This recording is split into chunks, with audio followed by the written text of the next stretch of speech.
Bonjour à tous, aujourd'hui je voulais vous parler de la France d'après. Pourquoi? Parce qu'il y a eu un sondage très intéressant de l'IFOP qui montre les 3 préoccupations principales des Français en cette veille de déconfinement partiel. C'est justement la consommation française, locale, la relocalisation de l'emploi et aussi les préoccupations de pouvoir d'achat. Pourquoi c'est intéressant de voir ça? Parce que ça montre un désir énorme de souveraineté des Français.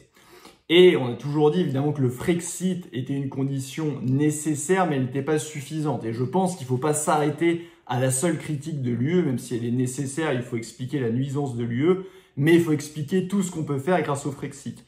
Et quand on prend ces thèmes-là, je pense que ça montre que la France d'après doit avoir 2 piliers, à savoir la souveraineté populaire. On voit que ce sondage montre que les Français ont du bon sens et les Gilets jaunes ont popularisé le RIC, il faut mettre en place le RIC. Et souveraineté nationale, puisque sans souveraineté nationale, il n'y a pas de liberté et il n'y a pas de marge de manœuvre, comme l'a rappelé d'ailleurs cette crise du Covid-19. Ce qui est intéressant quand on prend ces 3 dimensions-là et quand on peut expliquer la France d'après, typiquement une France qui est libérée de l'Union européenne et de l'euro, elle va pouvoir faire du protectionnisme intelligent secteur par secteur pour permettre la relocalisation de la production et de l'emploi. Et évidemment, on pourra aussi mettre en place des mesures type Buy American Act ou Small Business Act pour réserver, par exemple, les marchés publics aux entreprises françaises à chaque fois que c'est possible et aussi aux PME-TPE et notamment avec une dimension locale. Ça, c'est une première chose, mais c'est pas la seule chose. Ça va être une conquête de la souveraineté après le Frexit. On peut parler, par exemple, de la souveraineté énergétique.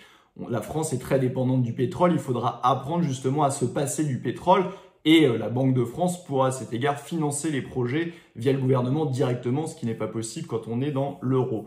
Il y a un autre point, évidemment, c'est la souveraineté au niveau de la défense, souveraineté maritime qu'on doit récupérer. La France est la 2e zone économique exclusive du monde, donc il faudra protéger nos océans et savoir les défendre.